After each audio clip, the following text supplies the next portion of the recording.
Cobre-me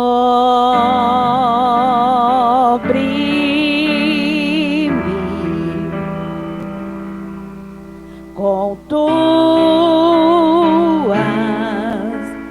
mãos, com poder, vem me esconder, Senhor. Se o trovão e o mar se erguendo vem sobre a tempestade, eu voarei. Sobre as águas tu também és rei. Eu descansarei, pois sei que és Deus. Minha alma está segura em ti. Sabes bem, em Cristo firme estás. Se o trovão e o mar se erguendo vem sobre a tempestade, eu voarei. Sobre as águas tu também és rei. Eu descansarei, pois sei que és Deus. Se o trovão e o mar se erguendo vem sobre a tempestade, eu voarei. Sobre as águas tu também és rei. Eu descansarei, pois sei que és Deus. Aleluia. Minha alma está segura em ti. Sabes bem que em Cristo firme Ele está. Se o trovão e o mar se erguendo vem sobre a tempestade, eu voarei. Sobre as águas tu também és rei. Eu descansarei, pois sei que és Deus. Se o trovão e o mar se erguendo vem sobre a tempestade, eu voarei. Sobre as águas tu também és rei. Eu descansarei, pois sei que és Deus. Eu descansarei, pois sei que és Deus.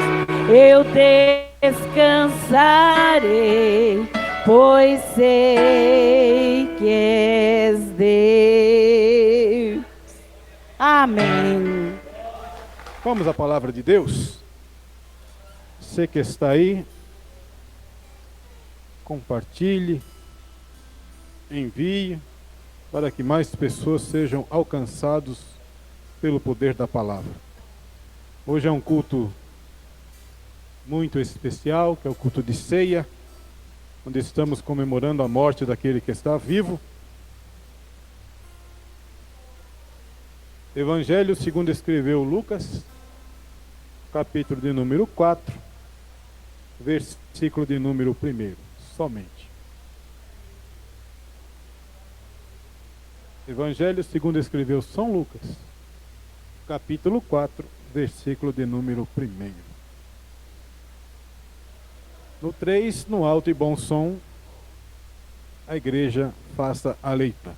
1, 2, 3.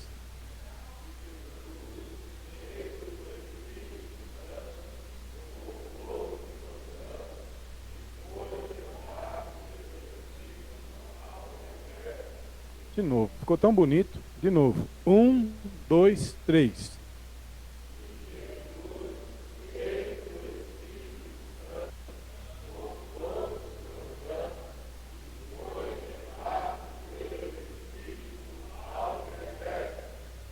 Espírito Santo, esta é a tua hora, este é o teu momento.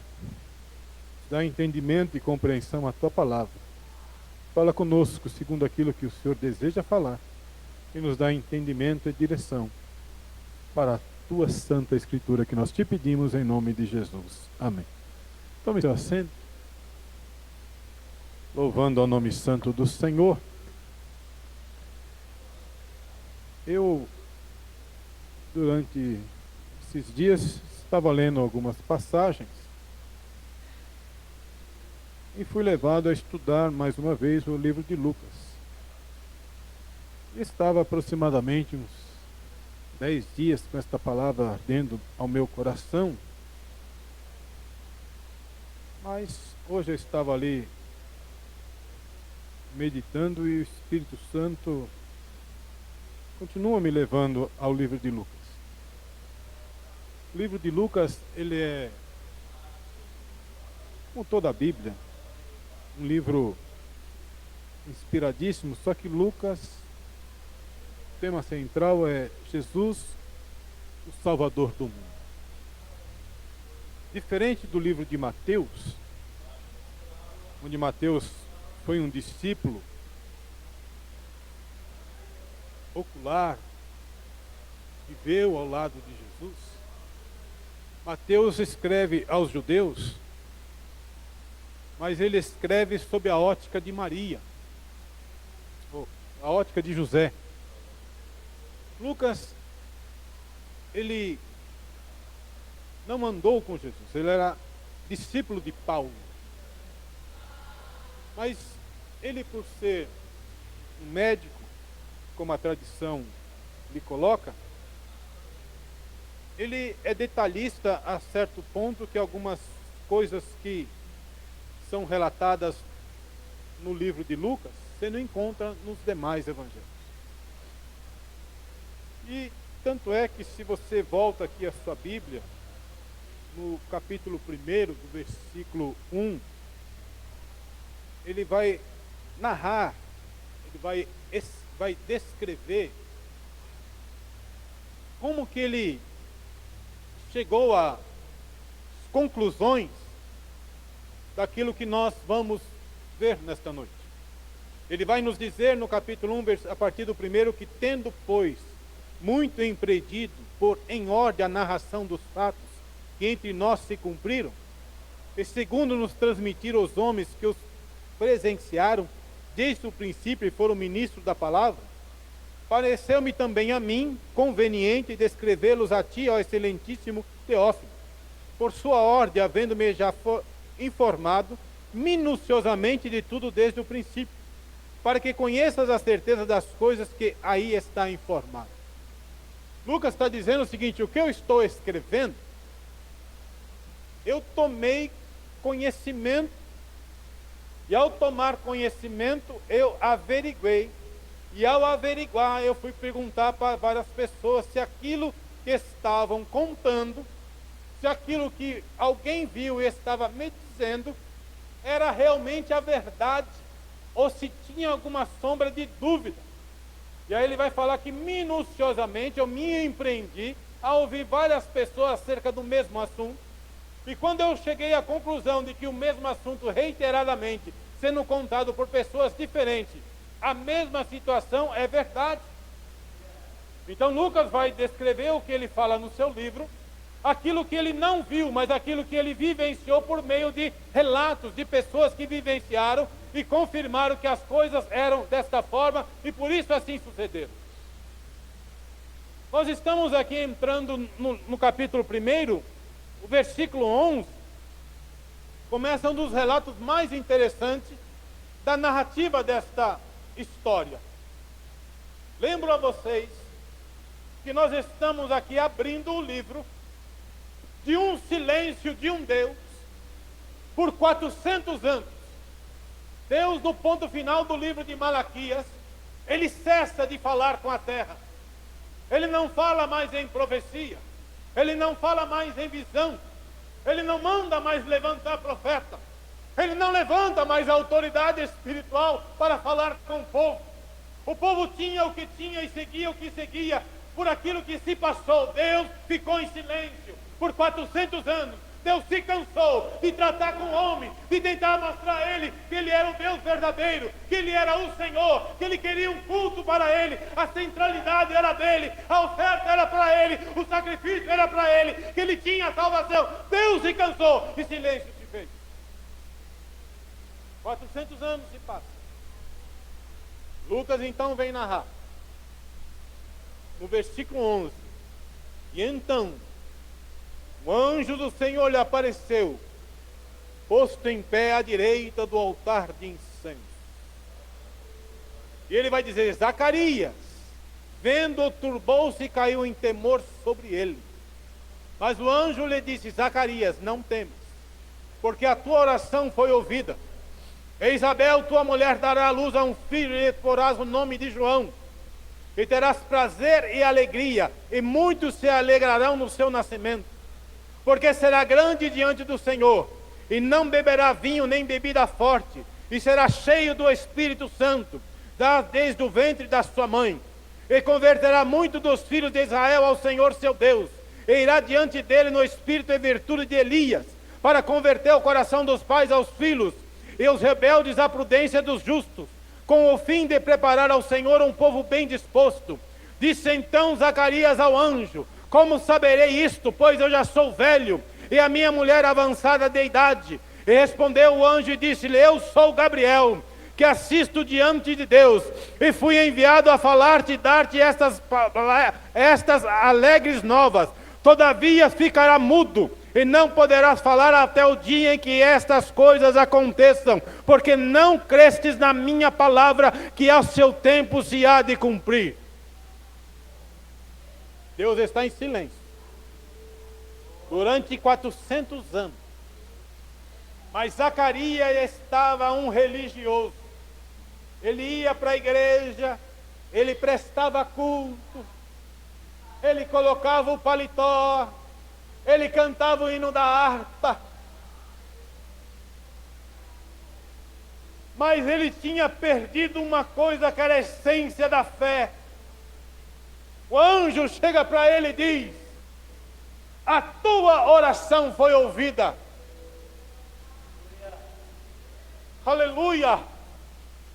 Um anjo aparece para um homem após 400 anos e diz para ele: a tua oração foi ouvida. E o homem não consegue mais ter fé, porque a sua mulher era estéril.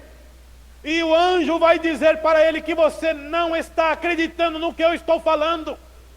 Você está no templo, oficiando, oferecendo incenso, trocando o pão da propiciação, fazendo tudo o que é certo, mas não acredita mais no Deus que está prestando culto.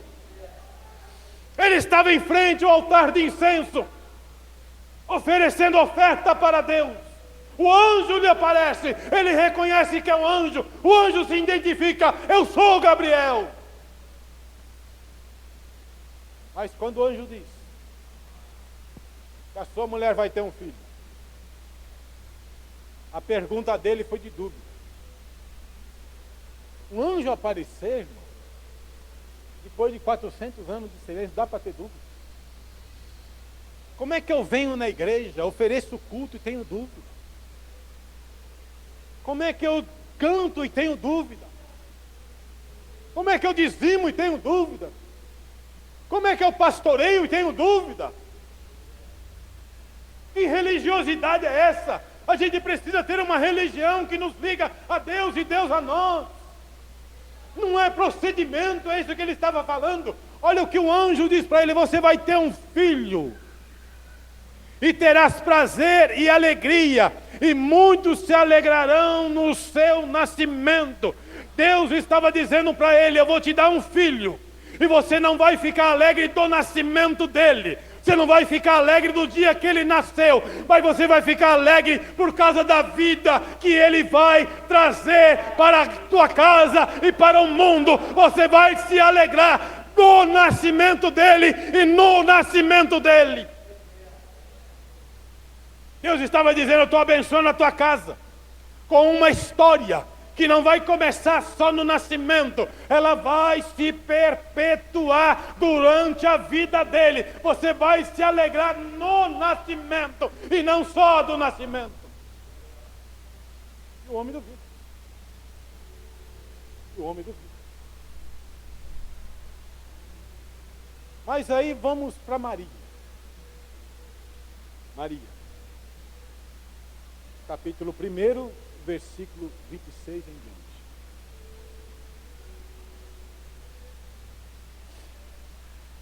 E no 6º mês,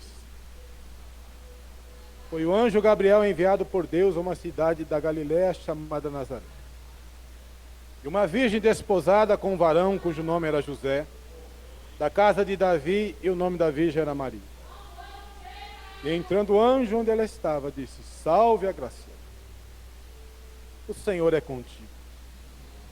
Bendita és tu entre as mulheres. E vendo, ela turbou-se muito com aquelas palavras e considerava que saudação seria essa. Disse-lhe então o anjo: Maria, não temas, porque achaste graça diante de Deus. Vamos parar aqui. O anjo aparece para Maria. E o anjo faz uma festa. Ele chega na casa de Maria, se apresenta e diz: salve, agraciada, bendito és tu entre as mulheres, você achou graça diante de Deus. A resposta dela, aquela manifestação é: o que é isso? O anjo não chegou e disse para ela logo de cara: olha, você vai ter um filho, seu nome será Jesus. E eu estou aqui consertando os negócios que aconteceu, porque você, mulher, leva a pecha de ser a responsável da entrada do pecado no mundo. Embora seja Adão, ou fosse Adão, o responsável por cuidar do jardim, mas ele não cuidou do que devia cuidar e entrou no jardim, a serpente se transformou. Entrou o diabo, se transformou em uma serpente, fez com que a serpente falasse, enganou os dois. E eu quero te dizer, Maria, que você vai ter um filho. E o filho não vai ser da forma como vocês sabem que é feito, através de um homem e de uma mulher, de um relacionamento. A virtude do Espírito Santo vai descer sobre ti, e você vai ter um filho. O pai do teu filho será Deus, a mãe será você. Mas você, olha, quando estiver para nascer, você vai ter que picar a mula, porque eu vou revelar aos pastores e a notícia vai percorrer que vai nascer o Salvador de Israel. E o rei vai decretar um ofício dizendo que é para matar todas as crianças novas.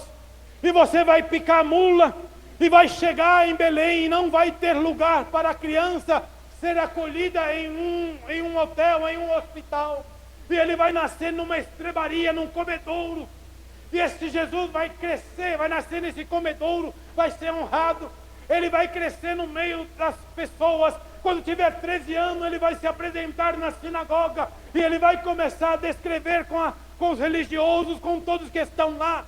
ele vai ser perseguido, ele vai curar, ele vai transformar vidas, ele vai transformar água em vinho, ele vai ressuscitar pessoas, ele vai libertar endemoniado, mas ele vai ser chicoteado, ele vai ser perseguido, ele vai ser cuspido, ele vai ser levado à cruz, ele vai morrer na cruz, ele vai ser... Não.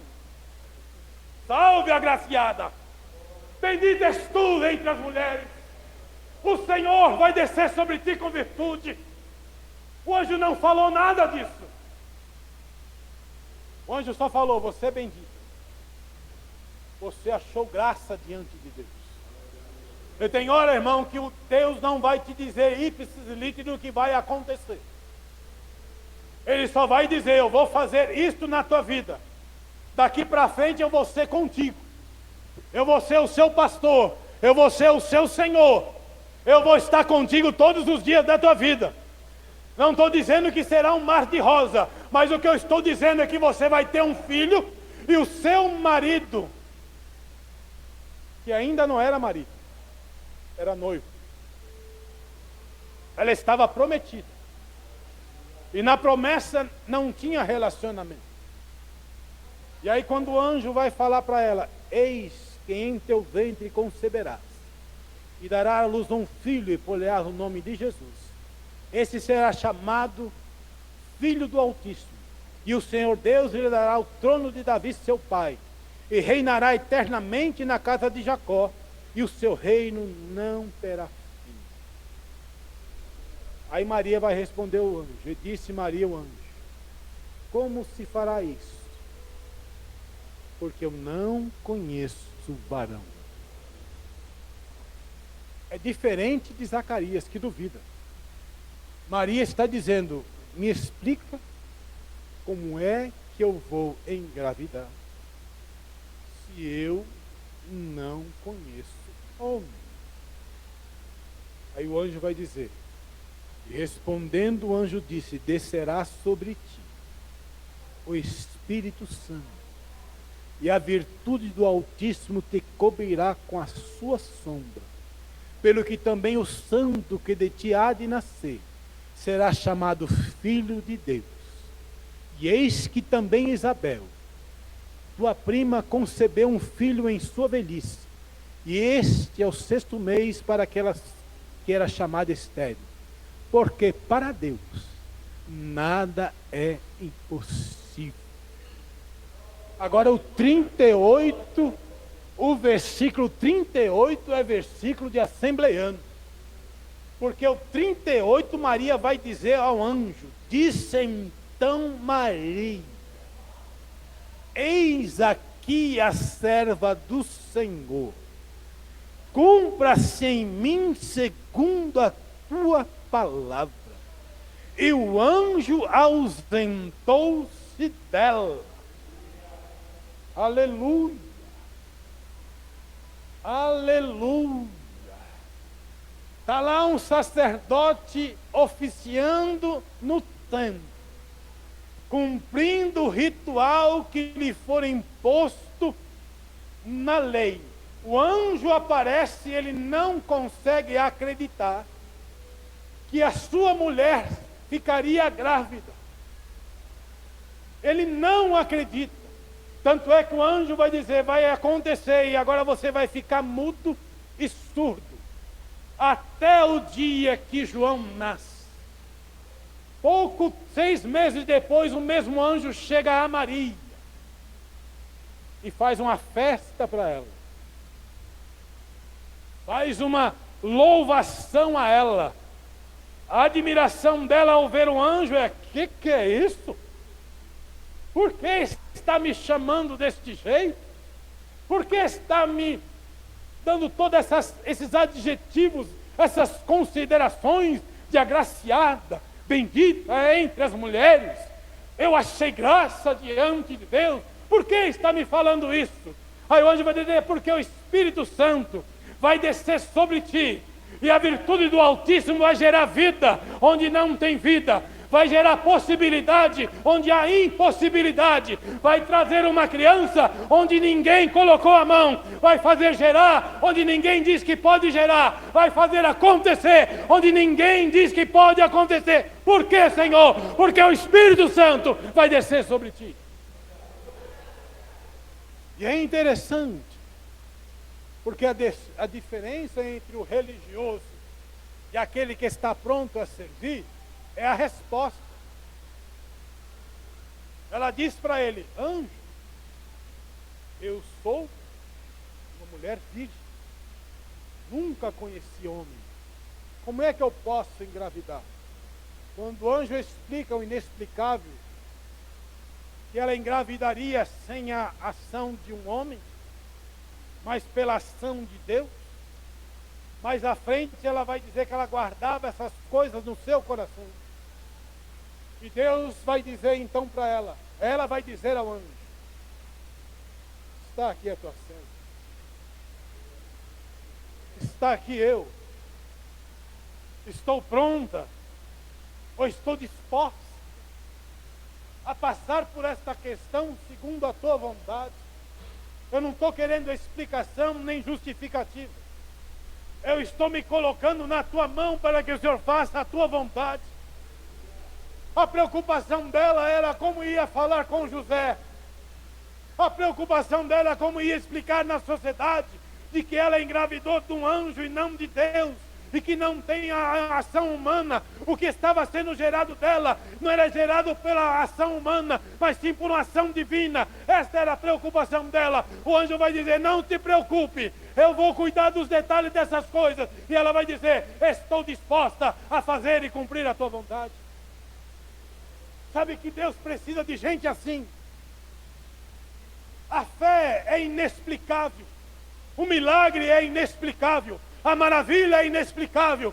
Tem hora que você precisa se colocar na mão de Deus e deixar que o Espírito Santo conduza a tua vida e sopre a direção da tua vida, para que você viva aquilo que ninguém vive, para que você veja aquilo que ninguém vê, para que você receba aquilo que ninguém recebe. Aleluia! Deus estava dizendo: estou colocando as coisas nos seus devidos lugares. Se por uma mulher entrou o pecado, é por uma mulher que vai entrar a salvação. Se por uma mulher entrou a maldição, é por uma mulher que vem o livramento. Se por uma mulher há toda a pecha de mal, é por uma mulher que vai vir a vitória sobre toda a raça humana. Era Deus consertando as coisas, e agora Deus diz: não quero a mão do homem, eu ajo agora. Mas como é que é isso, pastor? Não sei. Eu só sei que as duas ficam grávidas. E o interessante é que ninguém fala nada. Isabel estava grávida, mas como ela já era uma senhora, estava grávida de João, ela escondeu a gravidez. Agora ela era estéril, era uma honra para ela, mas ela escondeu. Isso quer dizer que ela ficou enclausurada. No 6º mês, Deus leva Maria à casa de Isabel. Quando Maria entra na casa de Isabel e que saúda Isabel, a criança que estava no ventre de Isabel se manifesta quando ouviu a voz de Maria. E Isabel então tem a revelação em ver a virtude de Deus descendo sobre ela. E Deus toma Maria na boca e diz: eis aí que estás descendo sobre ti. Este vai preparar o caminho, vai endireitar as veredas para o Altíssimo que está vindo de mim. Ele vai anunciar e vai quebrar a cana que está torta, o pavio que já não mais fumega. Ele vai endireitar os caminhos, porque o que está no meu ventre é o Salvador, mas Ele é o primeiro que vai vir endireitando todas as coisas. A ligação entre o Antigo e o Novo Testamento. As crianças. Então aí ela vai dizer: olha, a criança que vai nascer, Isabel, vai ser cheio de Deus desde o ventre. não vai beber vinho, não vai ser apegado às coisas. Ele virá na virtude de Elias. O que o anjo estava dizendo é que, como Sansão, como Samuel, ele será alguém dedicado a Deus, um nazireu de Deus. Alguém que tem compromisso com o altar, não tem compromisso com as coisas que são de fora, que são do mundo. Ele será nazireu de Deus, será dedicado a Deus. Mas o mais importante é que eu vejo aqui a ação do Espírito Santo atuando em todas essas questões. Uma criança que está no ventre é cheia do Espírito Santo. Uma mulher que está sendo engravidada pela vontade de Deus é cheia do Espírito Santo. Um homem que já não acredita mais é cheio do Espírito Santo e fica mudo. Quando João nasce,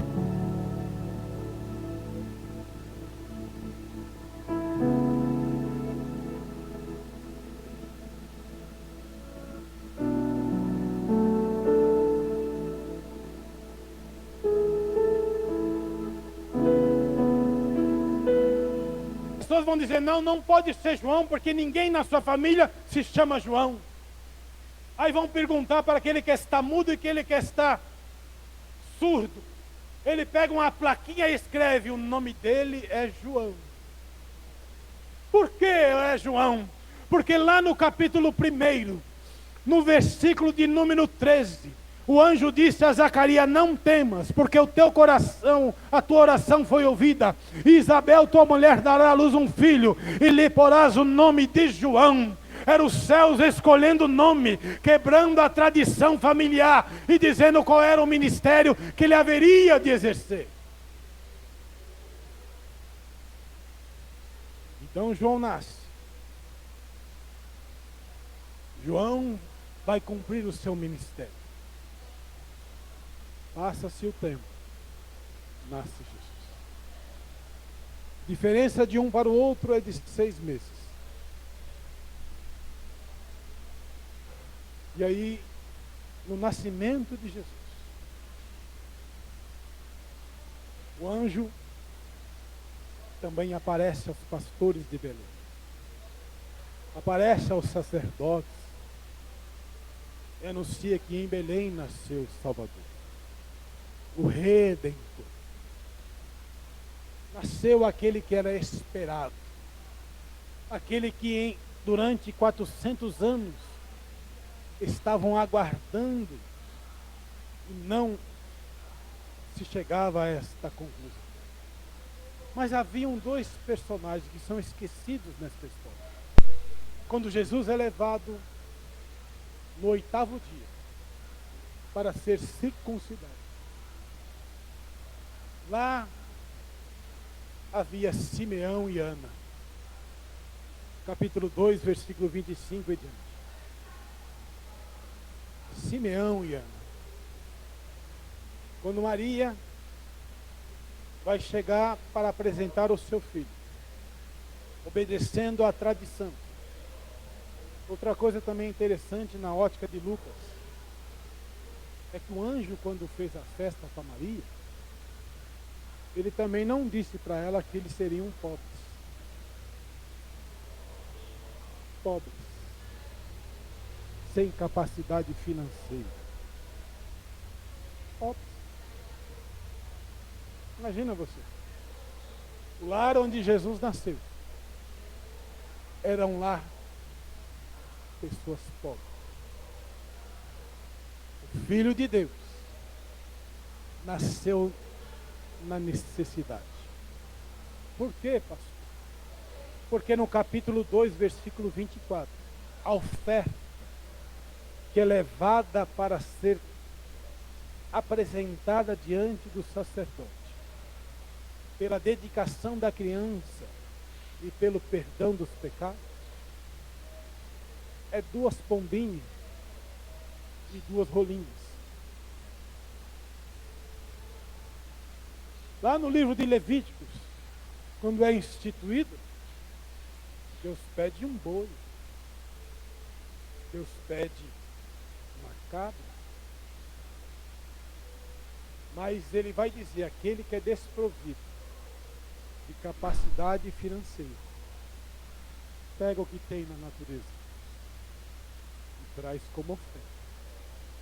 Mas essa oferta, eu sei o que você está trazendo de verdade. Eu sei se você pode ou não pode, se você tem ou não tem. Porque senão a dedicação não será sincera e eu não vou aceitar essa oferta. Na dedicação de Jesus, a hora que ele é apresentado, a sua mãe está dizendo: eu estou trazendo o Rei dos Reis, o Senhor dos Senhores, a promessa do Salvador do mundo.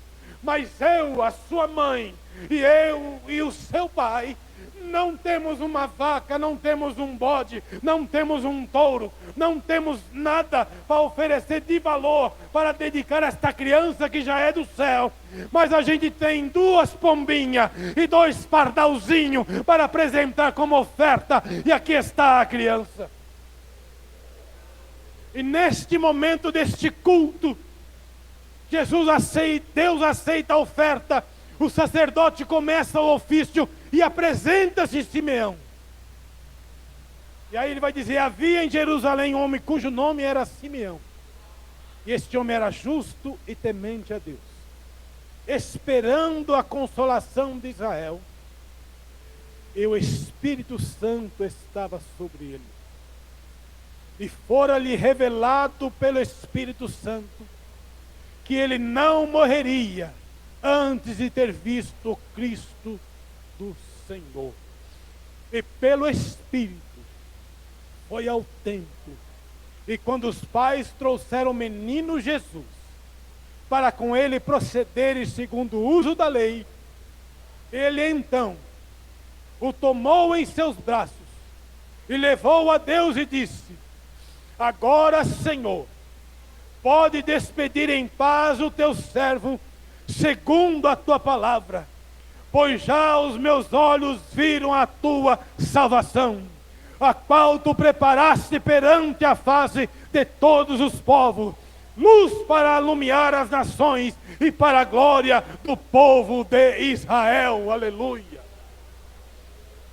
Alguém estava esperando a chegada do menino. Alguém estava aguardando a chegada do menino. E ninguém disse nada para ele. Ninguém foi lá e falou: olha, estou sabendo que nasceu lá em Belém o menino Jesus, o Salvador, aquele que estava sendo prometido desde a antiguidade, desde Miqueias há 7 séculos atrás, ou 700 anos. Nasceu, e hoje ele vai ser apresentado ao Senhor. Quem é que falou para ele? Foi o Espírito Santo. Vai lá. Eu digo para você que nesta noite, você veio aqui também trazido pelo Espírito Santo. É o Espírito Santo que nos traz para cultuar. É o Espírito Santo que cria um ambiente para a gente adorar. É o Espírito Santo que faz com que as coisas se movam dentro da igreja. É o Espírito Santo que dirige a igreja. O Espírito Santo leva ele e diz para ele: aqui está aquele que você estava esperando. Lucas está relatando tudo isso. Mas quem mais me chamou a atenção foi Ana. Versículo de número 36. E estava ali a profetisa Ana, filha de Fanuel, da tribo de Asser. Esta era já avançada e tinha vivido com o marido desde a sua virgindade. E era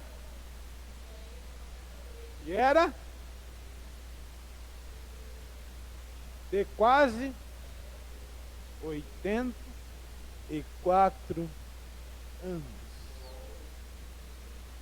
E era viúva de 84 anos. O que ela fazia? Não. O que ela fazia, irmão? Mas era viúva, irmão.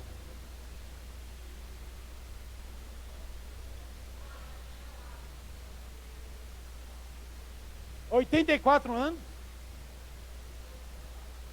Teve um marido durante 7. O que ela decidiu fazer da vida dela? O que ela decidiu fazer da vida dela? Chorar, se lamentar, reclamar da vida. Esse é um grande erro nosso.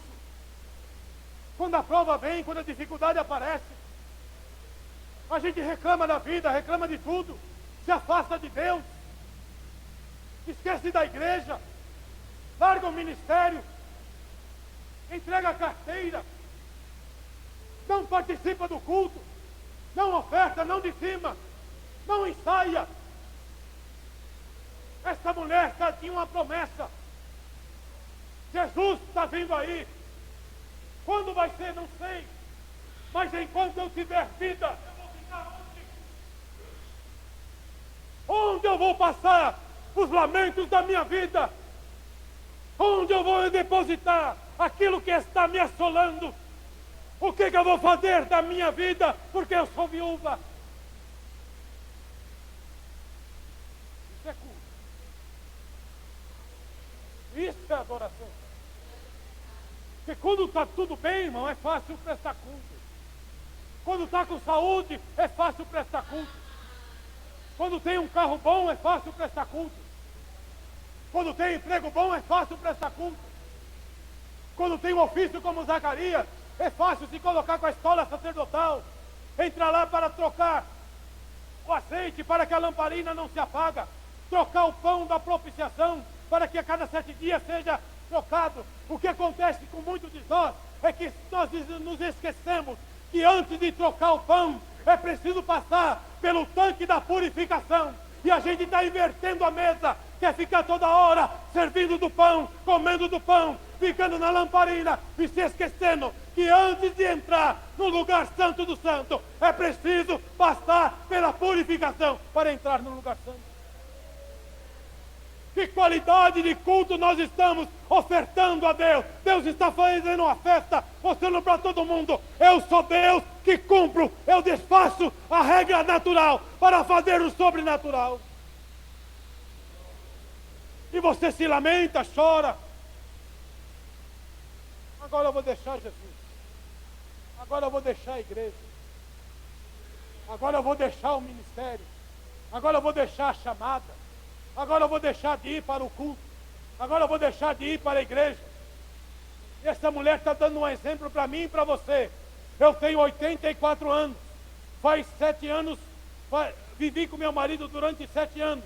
E eu decidi que em vez de lamentar da vida, que ao invés de ficar chorando, que ao invés de ficar se lamentando, que ao invés de ficar se inscrevendo nas redes sociais para ver se acha algum que possa me ajudar, eu decidi ajoelhar, eu decidi me participar do grupo, eu decidi me prostrar diante do Senhor, eu decidi servir a minha vida com tudo aquilo que eu tenho e que não tenho, eu vou dedicar ao Senhor.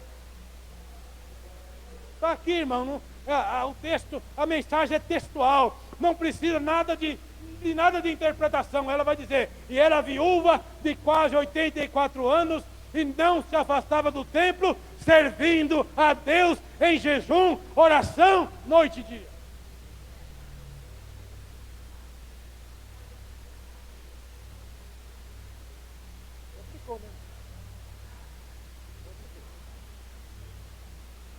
Complicou muito. Quando foi seu último jejum? Quando foi a sua última vinda ao círculo de oração? Qual foi a sua última vigília?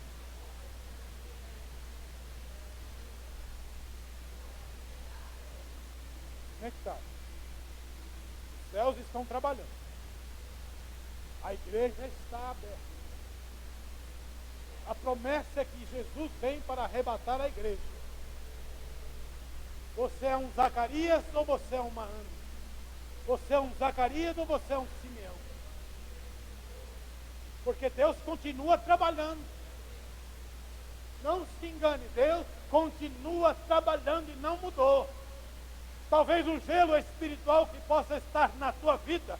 Nesta noite, o que nós estamos celebrando, Deus aviva em você uma chama espiritual, porque o mesmo Espírito Santo que atuou aqui para transformar e mostrar para nós que Deus é poderoso para converter e mudar a história e a situação e trazer salvação e garantia para mim e para você de que este Deus cumpre o que promete. Este é o mesmo Deus que pode avivar a tua vida e dar um novo rumo para ela.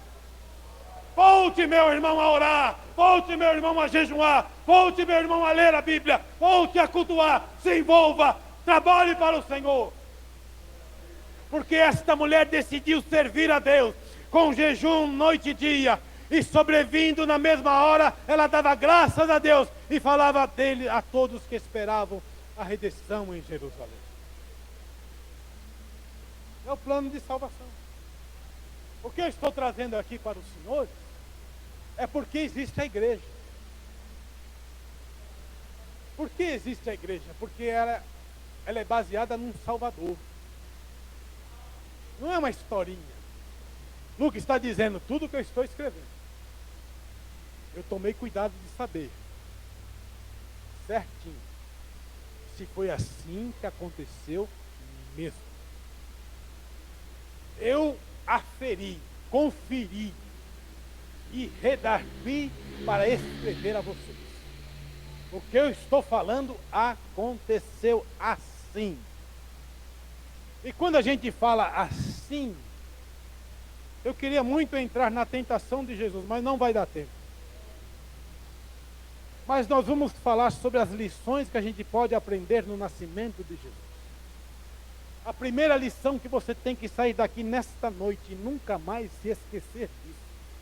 E se pairar alguma dúvida sobre a sua cabeça, o sangue de Jesus tem poder.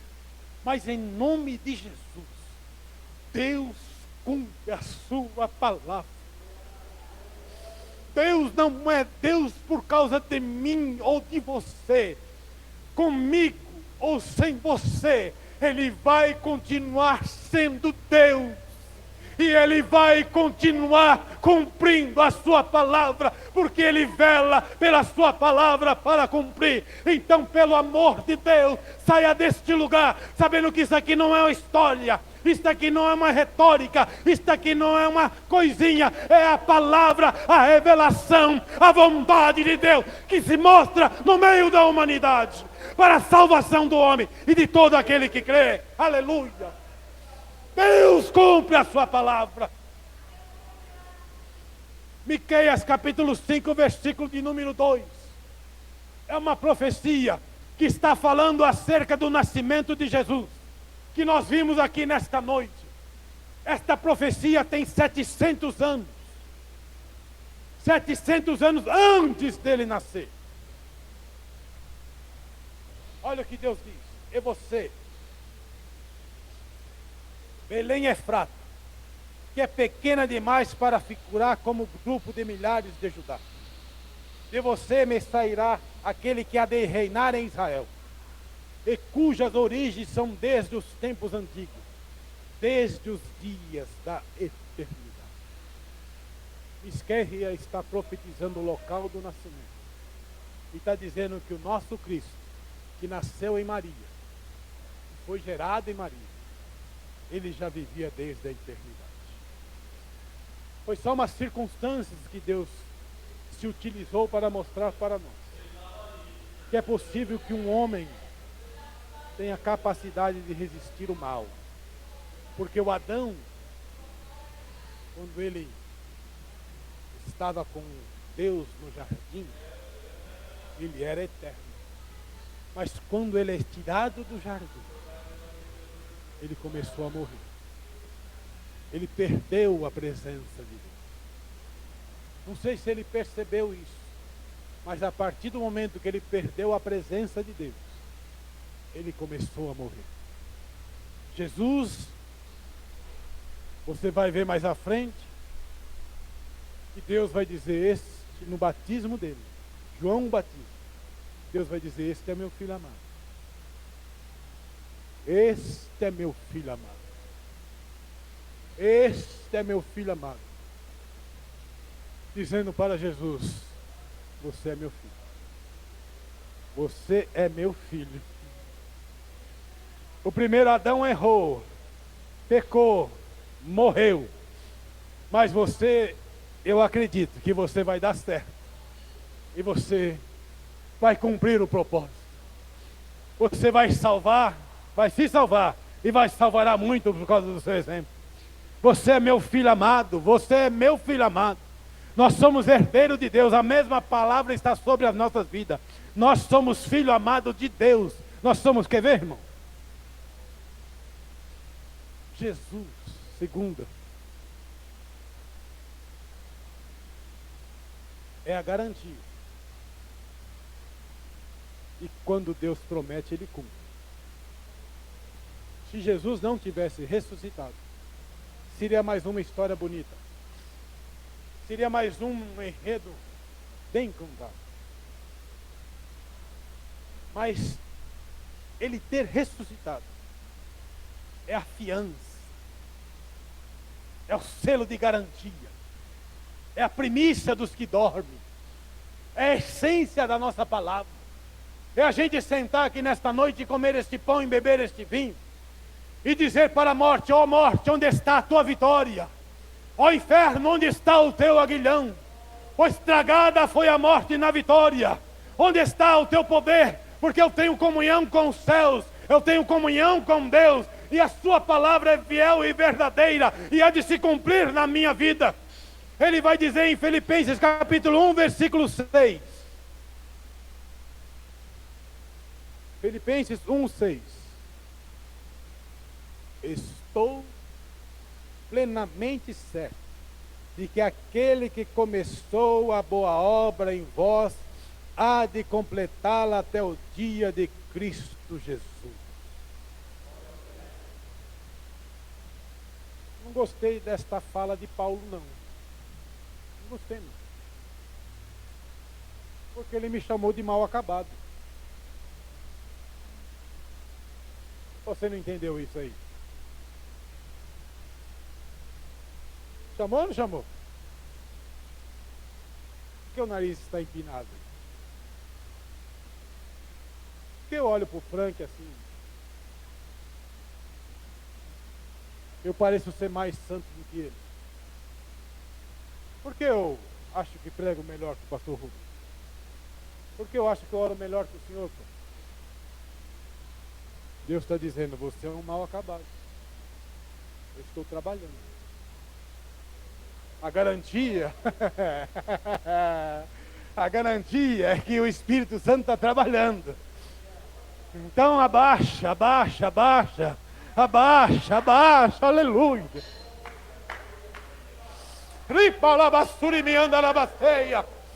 Se humilha diante de Deus, abaixa a bola, abaixa. Porque você ainda está sendo transformado, você ainda não chegou lá. Deus ainda está trabalhando.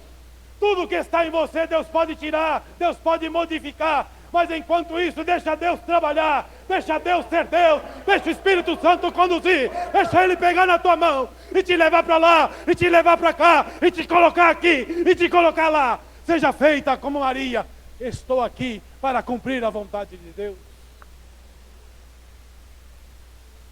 Também há a garantia de Deus. Coloca aí para mim Salmo 34, versículo 7.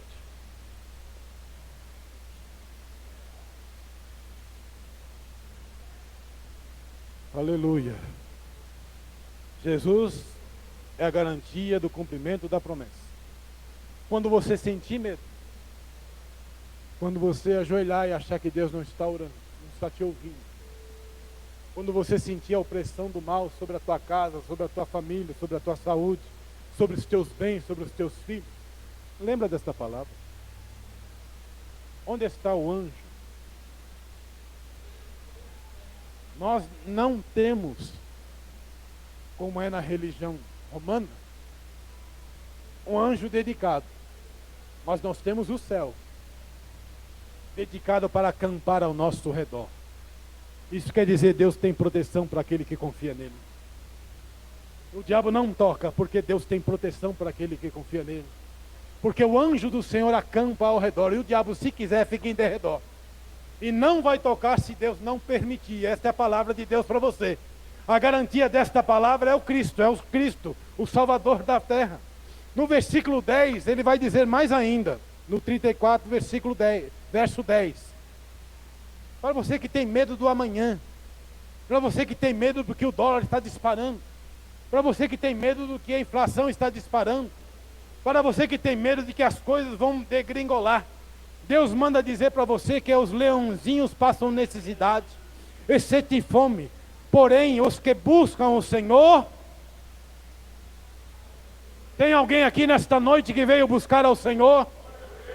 Tem alguém aqui que sabe declarar: o Senhor é o meu Salvador, o Senhor é o Rei da minha vida. Eu quero que a minha vida seja cheia do Espírito Santo de Deus. Eu estou disposto a ter nesta noite um compromisso diante desse altar, de dizer para Deus: a minha vida é um sacrifício vivo, santo e agradável ao Senhor. Tem alguém aqui que tenha fé? Se você tiver fé e tiver compromisso com Deus, que nesta noite está falando com você, este mesmo Deus vai dizer para você que você não vai padecer, porque Ele vai cuidar dos detalhes da tua vida. É uma decisão só sua. Nesta noite saia daqui com uma decisão: ou você é de Deus, ou você é meia coisa. E aí sofre. Deus está dizendo: eu cumpro a minha palavra, aquele que tem compromisso comigo. Isaías 40, versículo 27 em diante. Porque às vezes parece que Deus está no céu e a gente está aqui na terra sozinho. E às vezes a gente fica procurando Gabriel, para que Gabriel apareça no meu quarto, para que Gabriel apareça na minha empresa. E eu estou correndo daqui para lá, de lá para cá, e faço isso, e faço aquilo. Anjo tem mais valor do que Deus. E a promessa de Deus é: porque então você diz, ó Jacó, e você fala, ó Israel: o meu caminho está encoberto ao Senhor, e o meu direito passa despercebido ao meu Deus. Será que você não sabe, nem ouviu, que o eterno Deus, o Senhor, o Criador dos confins da terra, não se cansa, nem se fadiga? A sabedoria dele é insondável. Ele fortalece o cansado e multiplica as forças do que não tem nenhum vigor. Os jovens se cansam e se fatigam, os moços de exausto caem, mas o que esperam no Senhor renovam as suas forças, sobe com asas como ave, corre e não se cansa, caminham e não se fatigam. Aleluia. Se você está cansado, Deus tem um remédio para você aqui nesta noite. Se você está desanimado, Deus te renova aqui nesta noite. Se você está se arrastando, Deus faz você correr nesta noite. Porque o que Ele está dizendo é que eu, Deus, não me canso. Eu, Deus, eu não me fatigo. Eu estou lá no céu, mas neste exato momento, creia ou não creia, acredite ou não acredite, veja ou não veja, ouça ou não ouça, Deus está falando com você. Ele está aqui nesta noite, neste ambiente, nesta igreja, neste culto, dizendo a você: não temas, não temas, não temas, não temas. Acredita na minha palavra, acredita na minha ressurreição, acredita naquilo que eu sou, acredito naquilo que eu fiz, acredito naquilo que eu posso fazer. Ao cansado Ele restabelece, ao que está se arrastando Ele coloca de pé, ao que não tem nenhum vigor Ele revigora, dá energia para que você vença e avance em nome de Jesus. Tudo isso é a respeito de Jesus. Finalizando, Romanos capítulo 8, versículo 31 ao 39.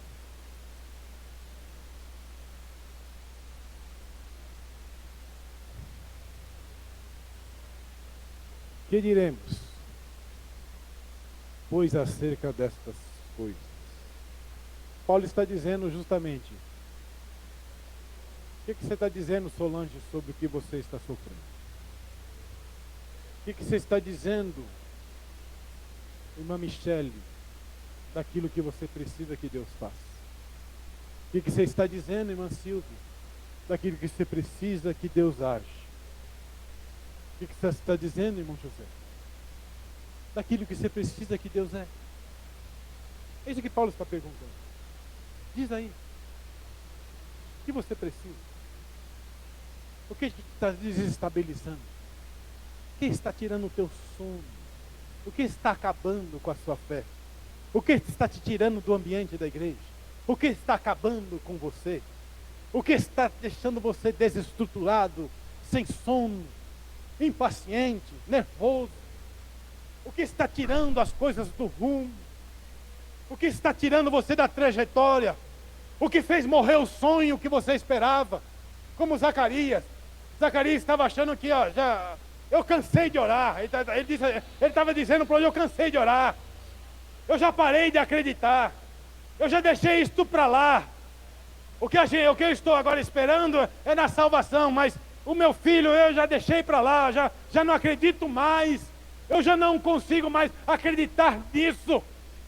E o anjo estava dizendo, eu vou gerar um filho na tua mulher. Ele está dizendo, mas como é isso? Eu já sou velho, cara. Para com essa besteira. É um religioso oferecendo culto. E está dizendo para o anjo, para de falar bobagem para mim. Eu já cansei de orar, já não oro mais. Eu já não acredito mais. Eu já não creio mais. Meu filho nunca vai nascer porque eu já não estou vendo mais. Eu já cansei de ser o que sou. Eu já mudei a página, morri. Eu enterrei o sonho. Eu enterrei a libertação. Eu enterrei a história que era a salvação. Eu enterrei a minha família. Eu enterrei a minha faculdade. Eu enterrei meu casamento. Eu enterrei a minha empresa. Eu enterrei tudo que eu tinha. Eu não sou mais nada, mas eu vou continuar aqui. Aí Paulo vai dizer para este Zacarias, para este que cansou, se Deus é por nós,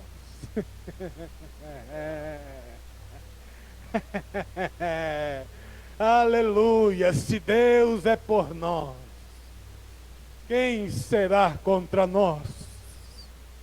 Ah, pastor, mas o médico disse, se Deus é por nós, quem será contra nós? Ah, pastor, mas a sentença saiu. Se Deus é por nós, quem será contra nós? Ah, mas a decreto de falência saiu. Se Deus é por nós, quem será contra nós? Ah, acabou-se tudo. Se Deus é por nós, quem será contra nós? Era o que Paulo estava dizendo.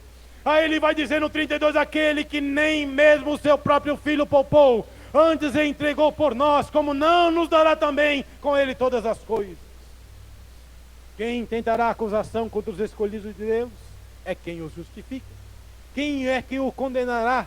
Pois é Cristo quem morreu, ou antes quem ressuscitou dentre os mortos, o qual está à direita de Deus e também intercede por nós. Aí o 35, quem nos separará do amor de Cristo? A tribulação, ou a angústia, ou a perseguição, ou a fome, ou a nudez, ou o perigo, ou a espada, como está escrito, por amor de ti somos entregues à morte todo dia, somos reputados como ovelhas para o matador. Mas o mais importante de tudo isso é quem nos separará do amor. É o Deus que estava na cruz dizendo no batismo para o Cristo, tu é meu filho. É o mesmo Deus que diz para você hoje nesta noite, você é meu filho. Se eu errar, é meu filho. Se acertar, é meu filho. Se tentar desistir, é meu filho. Se perdeu a esperança, é meu filho. Continue sendo filho de Deus, que Ele vai continuar trabalhando em favor da tua vida. É isso que Ele estava dizendo. Mas, em todas essas coisas, somos mais que vencedores por aquele que nos amou. Versículo 38, porque estou certo que nem a morte, nem a vida, nem os anjos, nem os principados, nem as potestades, nem o presente, nem o porvir, nem a altura, nem a profundidade, nem alguma outra criatura nos poderá separar do amor de Deus que está em Cristo Jesus, nosso Senhor. Nesta noite, quando você pegar este cálice na tua mão e pegar este pão, saiba que esta é a certeza do amor de Deus pela tua vida, porque Ele diz: todas as vezes que se reunirem em meu nome, aleluia, para celebrar a minha morte, coma deste pão e beba deste cálice. É o que Ele está dizendo: nada vai separar o amor que eu tenho por você. Finalizando, e acabou. Finalizando, e acabou, né? Apocalipse capítulo 21. Fiquemos em pé. Põe na tela, por favor, para mim, mano. Na vida, Deus está dizendo que Ele cumpre a sua palavra. Deus está dizendo que Ele é proteção. Deus está dizendo que Ele vai ser suprimento, vai ser fidelidade, vai ser honra.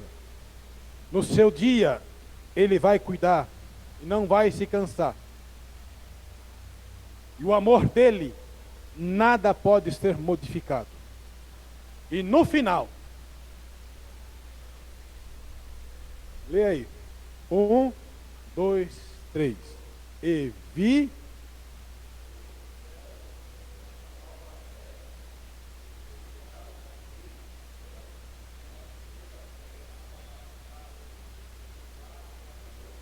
continue.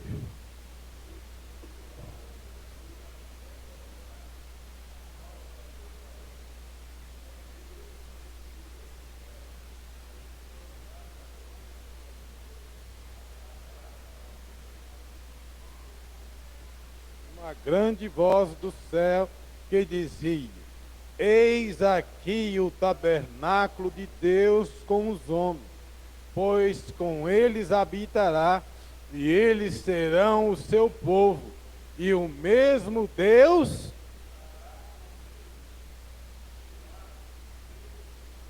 amém? Já está bom aí? Já está bom aí? Se está bom, lê com força.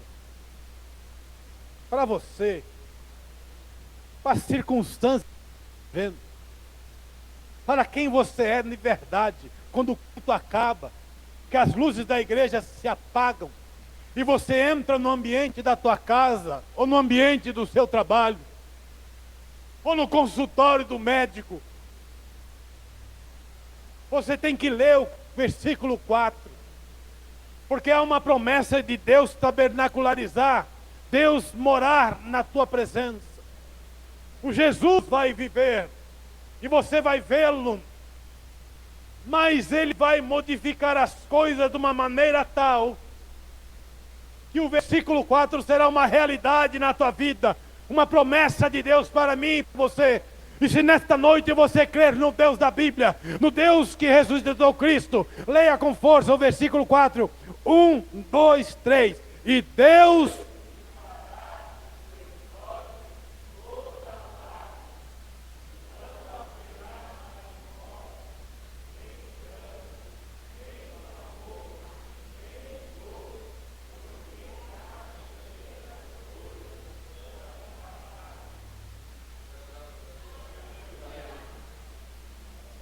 Alguém nesta noite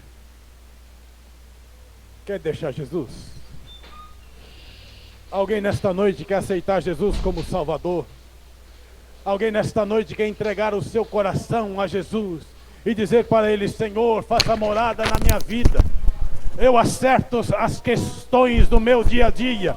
e quero entregar a minha vida, o meu ministério, a minha chamada no altar do Senhor, e como o vento conduz a minha vida, conduz os meus desígnios, conduz a minha beleza, conduz a minha inteligência, conduz os meus conhecimentos, porque eu sei que um dia o Senhor vai enxugar do meu rosto toda lágrima. Eu sei que um dia não haverá mais morte. Eu sei que um dia eu não vou mais clamar por livramento. Eu sei que um dia eu não vou mais doer de dor. Eu sei que um dia estas primeiras coisas vão passar e tudo será feito novamente como era do início.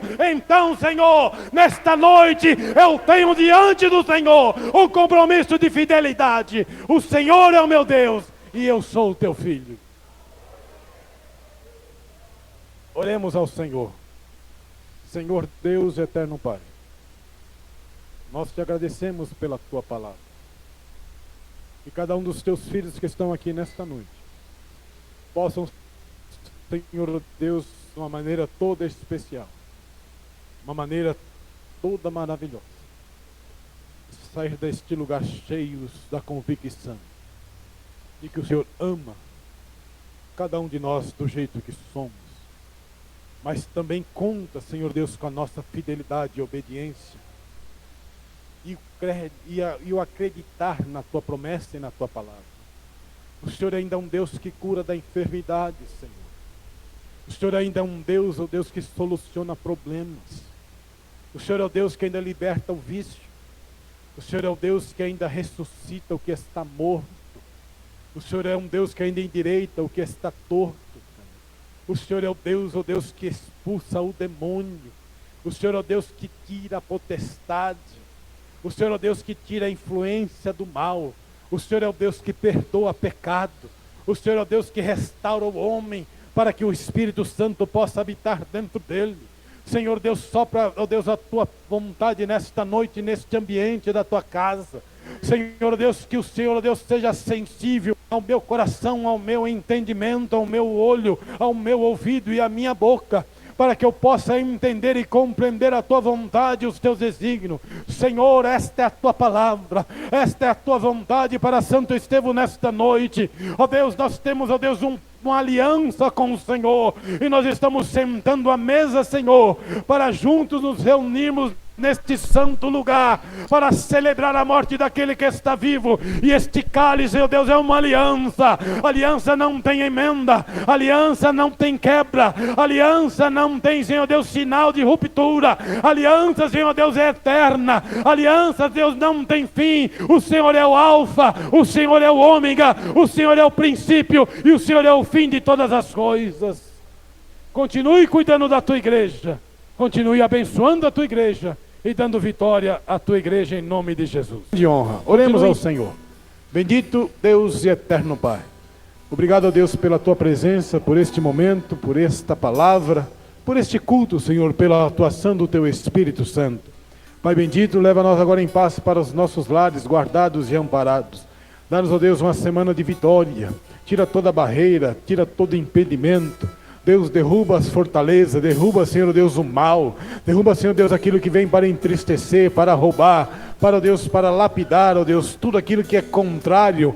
Deus, os teus filhos estão saindo daqui nesta noite revestidos da tua palavra, que os seus anjos, Senhor Deus, sejam visíveis e sensíveis na vida deles. Abençoa, muda ambiente, transforma a situação, cura, faz milagres, sinais, prodígios e maravilhas. Pai bendito, nós pedimos ao Senhor uma semana de vitória, uma semana abençoada, uma semana de conquista, uma semana de regozijo, uma semana, Deus, retumbante para a honra e glória do teu nome. É o que nós te pedimos e te agradecemos em nome de Jesus. Estenda suas mãos para cá, que o grande amor de Deus, que a graça maravilhosa de nosso Senhor e Salvador Jesus o Cristo, e que as doces consolações do Espírito Santo de Deus com o seu povo permaneça, não só hoje, mas para todo sempre. Aquele que recebe, diga amém. Está terminado em nome de Jesus.